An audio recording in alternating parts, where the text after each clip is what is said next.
سڵاو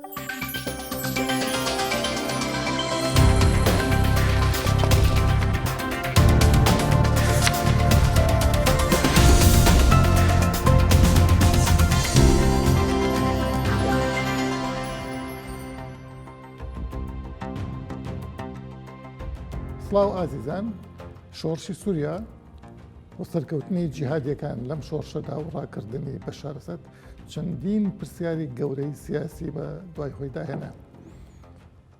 ئەمە لەم بەرنامەدا باس لە ڕەهەندە فکر و فەلسەفیەکانی ئەم شۆڕشە و ئایندەی ئەو شۆڕشە و ئایندەی ئیسلامی لە جیهاندا بەگشتی باس دەکەین. بینەرمان بن. مامەستا بەخێر بێت.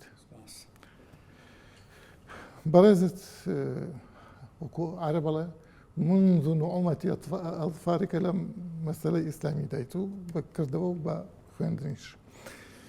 پێت وایە سەرکەوتنی ئیسلامی جیهادی بێگومان خۆت لە حرەکەتێکی میانڕەوە بوویت، بەس ئێستا ئەمە سەیرەکەین لەم حاڵەتی ئێستایە حرەکەتێکی جیهادی سەلەفی کە بەشێک بۆ لە داعش لە ڕۆژێک لە ڕۆژان ئەبێتە خاوەنی هەموو سووریا و زۆربەی وڵاتانیش باوەشی بۆکەنەوە.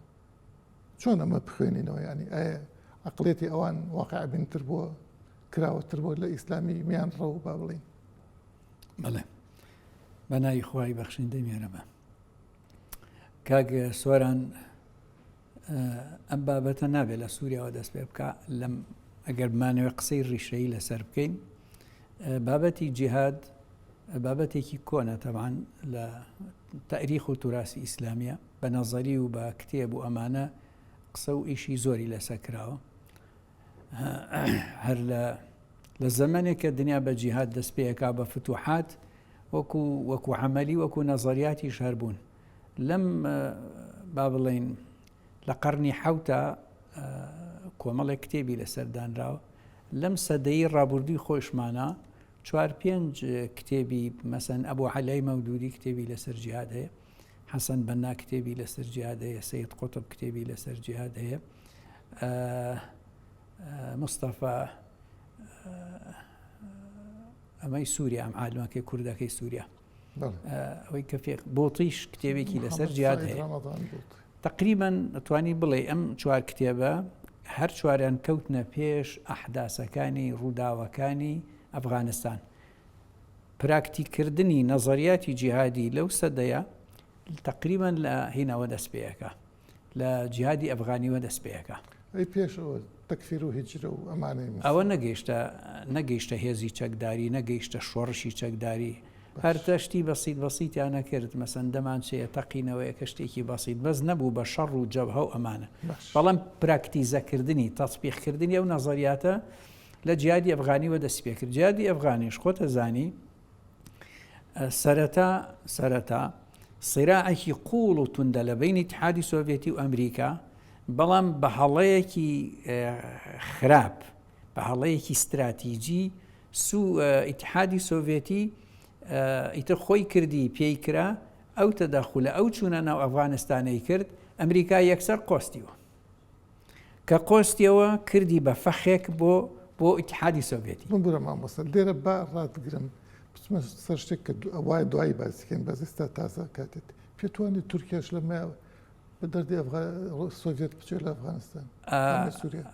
ئەوە من قسەیەکم لەسەر تورکیا هەیە. تورکیا لە نێوان تەماعوت و موحدە ئەتوانی دوایی باسیەکەین. ئەگەر بە ئاقاری تەماع بڕوا وەکو ئەو تەیەکەوێ، بەس لە سنووری تموحا بوەسێ لە ناو معادلەی ئیقلیمی نێودەوڵەتیە قازانجی ڕقم 1 تورکیایەکە. با جارێ دوایی لەسەر ئەوە قسە بکەین.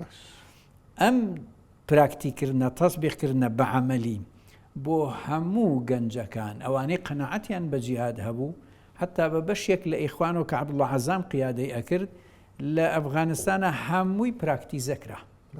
ئەویش چەند ساڵێکی خەیان تا ئیتحادی سۆڤێتیش ئەسبابی ڕئیسی هۆکاری سەرەکی بۆ هەڵوەشانەوەی یەکێتی سۆڤێت ئەو جەنگە بوو کە لە سەرەتای جەنگە تقریبا لە چەند ساڵی یەکەمی جەنگە ئەمریکا توانی بە یەکەم ناردنی یەکەم کۆمەڵە ساروخی ستینگەر کە ئەتوانی تیارش بخاتە خوار و کۆمەڵێک ساروخی تر کە ئیتوانی دەبابە بشکێنێ ئیتر هەر لە باش کستەکە هات.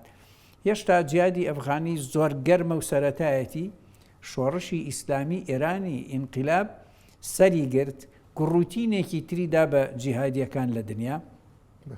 ئەم جارەیان لە دوای ئەتوانم بڵێ ئێرانەوە وەکو سەورەکە شعبی بوو، یعنی شعبێ نەبوو لە بەرامبەر دەوڵەتێکا و تەدەخول بکرێت، جیاواز بوو. لەمەیانە ئیخوان چووە پێشەوە لە ئێران، قەناعەتیان وا بوو ئیخوان، بۆیە باسی سووریایە، قەناعەتیان وا بوو کە ئەم شۆڕشە فعلەن ئەبێ بەردەوام بێ و ئەم خیتابە شۆڕش گێڕانە و جیهادیانەی ئیمام خومەینی لە ئێرانە بۆ تەواوی ئومەتی ئیسلامیە، ئەمانیش ئیلهامیان لێوەرگرت. بۆیە سووریەکان یەکەم جەماعەتی ئیخوان بوون کە زوو چوونە پێش و لەگەڵ ئێرانە تێکەڵاو بوون و ئەو شۆڕشە نەخڵکەن بۆ سووریا. دوایی کارەساتی حەمای لێکەوتەوە. لە کارەساتی حەما زۆر شت دروست بوو، تاوان پێش حەما و دوای حەماش مقاومەی مسلح و شەڕکردن و شەڕی پارتیزانی و کۆڵان بە کۆڵان و شار بە شار زۆر بەقوڵی بەردەوام بووە. بەڵامی تر کارەساتەکە زۆر گەورە بوو. هەر ئەوەشە کە ئەو ئەزمونانی کە ئەوان بوویان زانیان ئەسەد حافظ ئەسەد و سیستەمەکەی و حکومڕانیەکەی لە معادلەیەکی ئیقلیمی نێودەوڵەتیان ناکەوێ، نایەڵەن بکەوێ، بۆیە زوو تێگەیشتن و ئەوان ڕۆشنە دواوە. کە زۆر وازەح دیار نین لەم شۆڕشەیشە، دوایی هەرچەند پرسیاری جەنابیشتە پرسیارەکانت ناردووە لەوانەیە باسی بکەین. ئەو جیهادە کە لە ئەفغان دەست پێەکە، دوایی بە جۆرێکی تر لە ئێران هەیە، دوایی لە سووریا سەرەتایەکی دەست پێەکە، دوای چەند ساڵێک لێدانی ئەفغانستان جارێکی تر لە ئەفغانستان جارێک اینجا دێتە عێراق، لە عێراق دوایی درێژە ئەکێشێ ئەچێتە سووریا. ئەلبەت ئیتر بەهاری عەرەبی دەست پێەکە، چونکو مقاومەی جیهادی لە عێراقا لە کۆتایی 2003 و سەرەتای 2004 دەست پێەکە، جیهادی مسلح بۆ مقاومە دژ بە داگیرکەر. ئەمە جارێکی تر ئەچێتەوە بە ناو سووریا. سووریا ئاخر دەوڵەتە کە بەهاری عەرەبی پێئەگا. لە بەهاری عەرەبیە هەموو ئیسلامیەکان بەشدارە بن، هەر کەس بە شێوازی خۆی، هەر کەس بە ئەزمموی خۆی. ئیتر ئەوە بوو سووریاکە لە بەرەوەی تورکیا هاو حدودی بوو. تورکەکان قەناعەتیان وایە، ئەمە قسەی نەجمەدین ئەربەکانە، کاتی خۆی لە هەشتاکانە کردوێتی، لە هەشتاکانە ئەڵێ هەر زەمانێ شەڕکەوتە سووریا و گۆڕان لە سووریا دروست بوو، ئەو شەڕە بۆ تورکیا، یعنی بۆ لێدانی ئێمەیە. ئەربەکان لەسەر چه ئەساسێ ئەم قسەی کردووە من نازانم، ینی باگراوندەکەی نازانم لە کێ هاتووە، ئایا معلومەیەکی پێیە هەر زەمانێ سووریا ئەم نظامەی گۆڕا لە بین چوو نظامی ترهات دوایی سەرەی تورکایە بۆ لێدان، معلوماتە ئەمە یا تەحلیلە نازانم، بەس من خۆم گوێم لەو ڤیدیۆ بووە کە ئەربەکان واڵێ. بۆیە تورکیا زۆر جدیە لەسەر دووشت. یەکیان پێشەوەی هیچ لە سووریا و ئیسرائیل لە ئاخری حیزبوڵڵا بقۆمێ، ئەوان بە تونڕەوی نەتەوەی و ناسیۆنالیست و بە ئیسلامیەکانەوە بە پەلەیانەوێ مەوزوعی کوردە تورکیا حەلکەن. ئەوە یەکێکە لە ترسەکانیان، ینی ئەترسن ئەوە یەکێک بێ لە منفەزەکانی تێکچوو. یەکێکی تریانەوەیە هەر زوو کە سووریا تێکچووە، هەر زوو تورکیا هاتە سەرخەت بوو ئەوەی ئەو هێزانە بگرێتە خۆی کە احتیمالە سبەینێ یا دەسەڵاتدار بن یا وڵاتەکەیان لەبەردەست بێ یا لانی کەم بوونێکیان لەسەر زەوی هەبێ بتوانن سنوورەکانی ئەو عەلاقات لەگەڵ ئەو بپارێزن. ئەوە باسی ئەگەر ئەمە تەنها بۆ پاراستنی ناوخۆش بێ.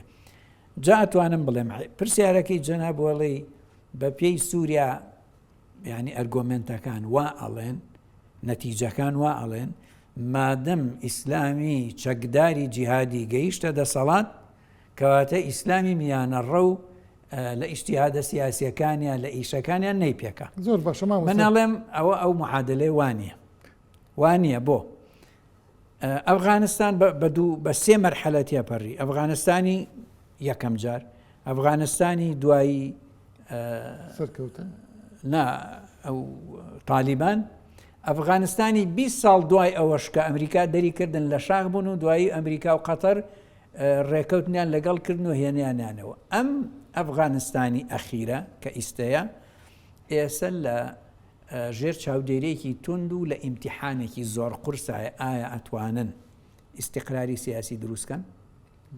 ئەتوانن دەوڵەتێک لەسەر پێی خۆی بوەستێ؟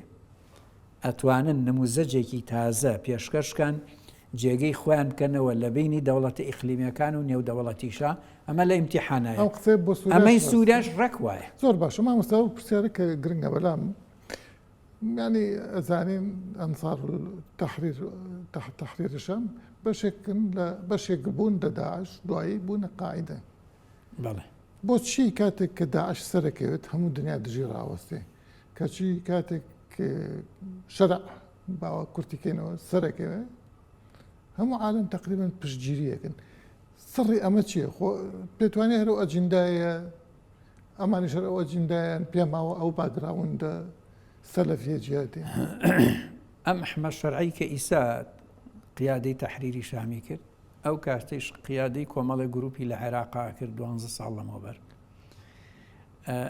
مەوزوعاکە لە ڕووی شوناس و هەویەوە هیچ فەرقی نییە، ئەمێنێتەوە سەرچی. نوفەیسی ئەڵێ پێشکەوتنی سووریا رووسیا و ئێران و ئەمریکا و سعودیە و قەتەر و تورکیا هەر هەمویان گەیشتنە ئەو قەناعەتە کە دەسەڵاتی بەشار ئەسەد، حیزبی بەعس و مؤسساتی دەوڵەتەکە هیچ مەفعولێکی نەماوە، ئەکسپایر بووە. جگە لە کاتکوشتن و ماندووکردنی هەموو ئەم دەوڵەتانە هیچ شتێکی تری نەماوە. بۆیە ئەم کۆمەڵە دەوڵەتە جارجار پێکەوە، جارجاریش بە نیابەتی یەکتر گەشتنەوە قەناعەتە کە پرۆژەی حەلی سیاسیان خستە بەردەست بەشار ئەسەد. ئێران بە ئێرانیانوت ئاگاداری کە پێوت بەگوێی نەکرد، سعودیە جوابی نار بەگوێی نەکرد، ئەردۆغان جوابی نار وەرە با دانیشین حەلێکی سیاسی بکەین بەگوێی نەکرد. ئاخر کە کۆبوونەوە ئەکەن لە قەتەر 5-6 دەوڵەت لەمانە ئەڵێن ئاخر ئاگادارکردنەوەی با ئێران بیکا لە بەرۆی گەورەترین زەرەر بەر ئێران و دوایی بەر ڕووسیاکەوێ. پێڵێن ئەو لە قیممەی عەرەبی پێشەوە ئەمەی پێ بڵێن کە بەشداری قیممە ئەکا قەناعەتی بۆ دروست بووە لە ڕووی ئیقلیمی نێودەوڵەتیوە بۆتەوە بە دەوڵەتەکەی جاران و تەجاوزی هەموو خەتەرەکانی کردووە. بۆیە لە دوای ئەوە پێڵێن کاکە کاتی حەلی سیاسیە ئێران یەک مەرجی هەیە، ئەڵێ حەلی سیاسیمان قوبوڵە، حەلی سیاسیەکە بریتە لە گۆڕینی دەستور، گۆڕینی سیستەمەکە، ڕێکەوتن لەگەڵ معارەزە، ئاساییکردنەوەی پەیوەندی لەگەڵ تورکیا و دەوڵەتەکانی میحوەری دەوروبەری ئەمانە. جوابی بەشار ئەسەد چییە؟ ئەڵێ ئێمە تەجاوزی هەموو شتێکمان کردووە پێویستمان بە حەلی سیاسی نییە. کەوا ئەڵێ یەکسەر ئەمریکا، رووسیا، دەوڵەتە عەرەبیەکان حەسانە پارێزبەندی لەسەر هەڵەگرن، حیمایش کە دیفاعە رووسیا لەسەری هەڵەگرێ. هەر کە خەبەرەکە بوو ئەم دووشتە هەڵگیرا، یعنی حەسانە و حیمایە هەڵگیرا، ئیتر ئەم دەوڵەتە بەشی یەک تەلەفۆنی کرد. رووسیا هەر شوێنێکە ئاگاداری کردووە لە ئەمڕۆ تۆ نە حەسانەت هەمە و نە دیفاعیش نە حیمایشت لەسەر ماوە، بڕۆخوا حافظ خەلاص باش ئەی چی بکەموتی ئیتر تۆ تەواو مشورێکی خۆ بخە. ئەوەندە بە پەلە دەرچووە بە براکەی نەوت وەڕاکەم. زۆر باشە مامۆستا جاعفو بە قسەکە تەواوکەم. ئەگەر طبعاً ئەمەی کەیسە ناوی ئەحمەد شەرع و تەحریری شامە بەعەکسەوە بوایە، داعش لەوێ بوایە لە ئیدلیب بوایە و 5 ساڵە تورکیا یارمەتیەدا و فێری حکومەتداری و حکمڕانیەکە، داعشیش بوایە هەر ئەو وڵاتی تەسلیمەکرا. بەم قسەی بەڕێزت ئەتوێت پێمان بڵیت کە بڵێن شەرع یا تەحریری شام نەگۆڕاون هەر ئەو عەقڵیەتە جیهادیە سەر نا ئەوەم نامەوێ ئەوە بڵێم، باسی معادلە ئیقلیمی نێودەوڵەتیەکە.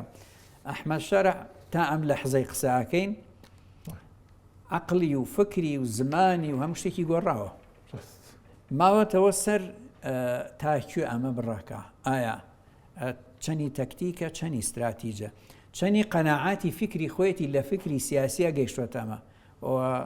ئەمەم وتووە لە شوێنەتری سە دووبارەیەکەم و ئەحمەد شەرع تا ئیسا 3 دەستەواژە هەیە بەکاری نایەنێ: دین و دەوڵەتی دینی، تەطبیقی شەریعەت، دیموکراسیەت. ئەم 3 مستەلەحەی تا ئیسا بەکار نێناوە. ناڵێ دەوڵەتێکی دینی دروستەکەم، ناڵێ کەس ناکا بە دوژمنی خۆی بە ئیسرائیلیشەوە، ناژڵێ ئەگەر تەواو تەسبیتم کرد من تەطبیقی شەریعەکەم، ئەوش ناڵێ، هەتا ناوی ئەو دەستورەی نەبردووە کە چییە و ناوڕۆکەی چییە، کە وشە و دەستەواژەی چەمکی دیموکراسیشتیش بە کەلیمەش بەکار نێناوە.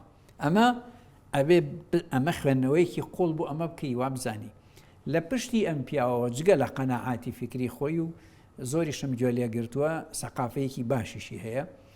ئەمە هەیەک هەیە لە پشتیوە ئەگەر چەند دەوڵەتێکیش نەبێ بەردەوام ئەم پیاوە پێ ئەگەێنن، ینی حازریەکەن بۆ شتێک زۆر باش جا شتەکە ئایندە جواباتەوە چییە؟ باشە مامۆستا ئەوڵە ئەو پرسیارم کرد حەزەکەم لێرەێنیکەم دەوری ئیخوان مسلمین وەک جەماعەتێکی ڕاستە و خۆنەک لق و پۆپەکان لەم شۆشەدا دیار نییە لە شوێنێکە ینی و تا ئێستاش لەسەر کەوتن و ئەوانەشە پێتوانێت هەستیش بە ساردیەگە کرێت لە پشتگیریکردنی ئیخوان بەگشتی ئیخوان هەتا ئێستا ئەم لە حەزە ئێمە دانیشتوین حەزرێکی ئیقلیمی و دەولی لەسەرە بە شێوەیەکی عام. ئەم حەزرە سنوورێکی بۆ دانراوە هەتا ئیستا تەجاوزی 10 تا 15 نابێ بکە، نابێ بیکە ئیقلیمی و دەولی لە داخلی هەر دەوڵەتێ تەجاوزی 15 کرد ئەیهێننەوە، ئەگەر 16 بێهێنەوە بۆ 15 بێهێنەوە بۆ 10. ئەوەش تەوعەن هۆکارێکی قوڵی هەیە، یعنی هەروە سادە نییە، پەیوەندی بەو تاریخی 70 ساڵی ئیخوانەوە هەیە کە لە 50 دەوڵەتا هەیە، منزومەیەکی فکری بۆ خۆی هەیە، ڕوئیەکی سیاسی بۆ خۆی هەیە، اینجا تەنزیمێکی دەولی و عالەمی هەبووە، جاری بۆ دراوە کە ئەمە دایکانەی هەموو حرەکاتی جیهادیە و ئەمە خەتەرترینە، ئەمە بێدەنگکەن هەموو شتێ بێدەنگە بێ. هۆکاری ئەمە بێدەنگکەن هەموو شتێ بێدەنگە بێ چییە؟ مەسەلەن بۆ لە سەلەفیەت ناترسن. سەلەفیەت هەر کۆمەڵێک ئیلتیزاماتی دینی و عەقیدەتی و نەزەریاتی عەقیدەتیە لەوە تەجاوز ناکە. سەلەفیەتی جیهادی چیەکە؟ ئەو پەڕی دەستیشی بگاتە تەیارە و دەبابە لە هیچ دەوڵەتێ. ئەمە حرەکاتێکی جیهادی و آخر مەتافی حرەکاتی ئیسلامی نییە بگاتە دەسەڵات لە دەسەڵات بگۆڕێ. بەڵێ قوربان جا ئەم ئیخوان مەبەستم لە ئیخوان بوو. ئیخوان ئەزمونونەکانی تری لە سووریا کرد. یەکەم جار دەوڵەت هین حافز ئەسەد دەسەگرێتە دەسەڵات ئەو عائیلەکەی، ئەوان یەکسەر مواجهەیەکەن و ڕازیان نییە و ئەبێ بە سرع کە دەستور یەکەم دەستور ئەنووسنەوە ئیخوان لە سووریا ئەچێتە سەر جادە و محارەزەی دەوڵەتەکە، حەمادێتە پێش ئەو قەتڵ و عامە ڕوئەدا. لە بەهاری عەرەبیە بەشداریەکیان کرد، دوایی ناچار بوون لە قۆناغێکە بوونە چەکدارەکەش کەوتە دیبی تورکیا. ئێستا وەک باسیەکەن بەشێک لەو هێزانەی لەسەر سنووری تورکیا سووریایە لەوان پێکاتوە، نەزام چەند لیوان چەند کەسن. باشە عەفوان ئەم ئیخوانە ئێستا ئەوە مراقب عامەکەیان ئێستا تازە قسەکە ئەڵێ ئێمە بە هەموو جۆرێک شەریکی ئەم دەسەڵاتە ئەبین، هاوکار ئەبین، پشگیر ئەبین، دەعمیەکەین. ئەڵێ لەکوێی ئەم دەوڵەتە؟ ئەڵێ ئێمە لە ناو خەڵکین، ئێمە خەڵکین، لە ناو خەڵکین. لەکوێی شاپێویستیان پێمان بوو بە هەر جۆرە ئەمە حازرین، بەڵام وەکوی هێزێکی چەکدار لە ناو ئەم تەحریری شامانین. هەموو حرەکاتی ئیسلامی چ میانڕە و ئیخوان مسلمین چ جیهادی وەک داعش وەک قاعدە بۆعدێکی نێودەوڵەتی پیشانەیەن کە ئەوان ئەتراف بە حدود ناکەن، یانێ هەموو عالەمی ئیسلامی وا لێ بکەن. بەڵام شەرع لە ئێستا تەنیا باسی سووریاکە، ئەڵێ ئێمە تەنیا سوورین، حەقمان بەسەر هیچ شوێنێکی ترەوە نیە. ئەم گۆڕانکاریە قەناعەتەکە یا دیسان تەکتیکە یا با بڵێم مۆدێلێکی تورکیە بۆ دەسەڵات. ئاخر ئەم میتۆدی فکری منهەجیەتی فکری سیاسیەکەی هیچی ئیخوانی نییە تا ئیلتیزام بەوە بکە، ئیخۆیەتی. ئاخر حرەکاتی جیهادی مەسەن داعش قاعدە ئەوان شەڕوا بن. ڕاستەکەی ئەم بەسم ئەوەیە ئەم کەوتوتە مەرحەلەی دوای قاعدە و داعش لە دۆخێکی تایبەتایە. ئەمە چەند ساڵە لە ئیدلب فێری حکمڕانی ئەەکەن، حیمایشی ئەەکەن، داعمی ئەەکەن، تەدریبیشی پێەکەن. وازحەکە لەو ڕۆژەوە ئامادە ئەکرێ بۆ بینینی ئەم ڕۆڵە ئەگەر ئێمە بڵین تەنها تورکیاش کرد بێتی و پارەکەش پارەی قەتەر و بەشێ لە خەلیج بوو بێ کەواتە ئیتیفاقێکی ئیقلیمی و بێدەنگیەکی دەولی لەسەر بووە. ئەگەر ئەم بە حافظ ئەسەد و بەشار ئەسەدا نەیانتوانی و ئەگەر رووسیا و ئەیرانیش نەیانتوانی بیگەێنە نەتیجەی ئەخیر با بەدیلێکی حازر بێ بۆ سووریا بەرگەی ئەوە ناگرێت نەبۆ خۆی نەبۆ ئیسرائیل بە تایبەت و نەبۆ دەوڵەتەکانی دەوروبەری بەرگەی ئەوە ناگرێ پارچە پارچە بکرێ و هەر گۆشەیەکی بەدەست هێزێک و دەسەڵاتێکۆ بێ بۆ ئەمنی هەمویان ئەکەوێتە خەتەر لە سەروی هەمویان و ئەمنی ئیسرائیل. مامۆستا من پێتم کەمە با بێمە سەر ئەم پرسیارەکە گرنگە پێت وایە ئەم سەرکەوتنی شۆڕشە کە لە سووریا چ کاری گەریە بێ لەسەر دیاردە و حاڵەتی ئیسلامی بەگشتی لە عالەمی ئیسلامی ینی عالەمیش بەگشتی ینی غیری عالەمی ئیسلامی ئەم قەنەعەتم وایە ئەوەش کە متابعەم ینی مەبەستمەوەی پێت وانێ حرەکاتی جیهادی زۆرتر بەرەو هەڵکشانەچن نەخێر حەزی لێەکەن گەنج بە تایبەت ئەو گەنجانەی کە تەمەنیان لەو تەمەنانیە خیبرەیشیان لەویان نییە وەکو من چۆن سەردی ئەفغانستانەکەمە هێنم تا ئێرە ئەو ئەزمونیان نییە گەنج زۆرە ئیسە مسلمانە و حەزی لە گۆڕانکاری و تەغیرە و تامەزرۆی ئەوەی ئەوی شت بێ و ڕقم بێ و حەزی لە ئازادیە و حەزی لە خەونی دەوڵەتێکی ئیسلامی ئەمانە هەیە لە دنیا. بەڵام ئەلمانیەک چەپێک ناسیۆنالیستێک دەوڵەتێک چەند مراقبە و متابعەی سووریا ئەکا ئیسلامیەکانش ئەوەنە بە دوواداچوون ئەکەن ئەڵێن بزانین ئەزمونونەکە بەرەوکی ئەڕوە کەس ناوێرە ئیسە بە عملی چاوی لێ بکە زەمینە بۆ کەس ساز هەر جۆرە ساردیەگەیە لە پشتگیریکردنی ئەوەی کە ئەیبینین بۆ نمونە لە هەر لە سۆسیال میدیاوە گشتی ئاخر نەشوناسەکەی زۆر دیارە نەمەرجعیەتەکەی. ئێستا هەموو کەسێک وەکو من و تۆ چۆن پرسیارەکەین هەموو کەسێک گومانی هەیە کەسێک لە ناو قاعیدا ژیا بێ لە عێراقا بەو توندیە ئێستا چۆن ئەم پیاوە نەرمە دیموکراسی دیبلۆماسی لێ دەرەچێکە بە جملەیەکی بە ڕستەیەکیش دڵی کەس نایشێنێ نە هیچ دەوڵەتێ نە هیچ لایەنێ نە هیچ پێکاتەیەکی سووریش بۆیە ئەمە جێگەی ئەوەیە لەسەری بۆستی بیرکەیتەوە ئەگەر بە جددی ئەم گۆڕانکاریە ڕیشەیە خۆڕسک بێ و لەو لە سوپاکەیە هەبێ فعلە نەگەروا بێ سووریا بەرەو ئایندە و ئاقارێکی زۆر گەش ئەچێت و لەوانەیە بتوانن نمونەیەک دروستکەن نموزەجێک لەو محیتە عەرەبیان نەبێ. کورد ئەگەر خاوەنی وەکو ئیستەهەیەتی ئەمریکا فەڕەنسا ئەوروپا وەکو ئەم لەحزە نازام بەیانی چییە بێ وەکو ئەم لەحزە خاوەنی هەبێ بە ئەحمە شەرع و سووریا ناکەوێ و لە ناویش ناچێ و ئەژبێ بەشت نەتیجاگرێ لەبەرەوە شەڕێک مەڕۆ شەڕێک ئەزمونونەکەشت و سووریا نوێەکەیش بدوەڕێنی ئەکرێ ئەم کەلیمەی برایەتی کە ئیسلامی عەرەب و تورک و فارس بۆ ئێمەی بەکارێنین نەسیحەتی دووەم ئەوەیە ئێمە تەجاوزی ئەدەبیاتی برایەتیمان کرد تێگەیشتین فارس و عەرەب و تورک ئێمەی وەکو برا ئەوێ بەمەرجێ برا بچووک دەرەجە دوو بین دەسەڵاتمان نەبێ برای بچووک بین. ئەحمەد شەرع کەلیمەی ئەخ و ئیخوانونا بەم میتۆدە بەکار نێنێ غەڵەتە. برایەتی ئەوەیە مافەکەی دیار بێ حەقەکەی دیار بێ. ئەوان ئەتوان ئەم پەیامە زۆر بەباشی بگێنن وەکو ئەتوانن پەیام بە ڕۆژئاوا بگێنن کە زۆر هەڵێ بە خەلفێتی ئایدۆلۆجیەکی چەپی توند مامەڵە لەگەڵ سووریای نوێ بکەن هەردوو لا ئەبێ نەسیحەتکەن نە ئەم بەم جۆرە هیچی دەسەکەوێ نە ئەویش بەو جۆرە دەستی ئەکەوێ. بۆرە مامۆستا و زۆر فشارمە خانە سەر زۆر سپاس مامۆستا سپاس بەێوەش. بینەرانی بەڕێز بەم شێوەیە هاتیینە کۆتایی ئەم ئەڵقەیە و تا ئەڵلقەیەکی ترمیانیش ترخواتان دەکرد.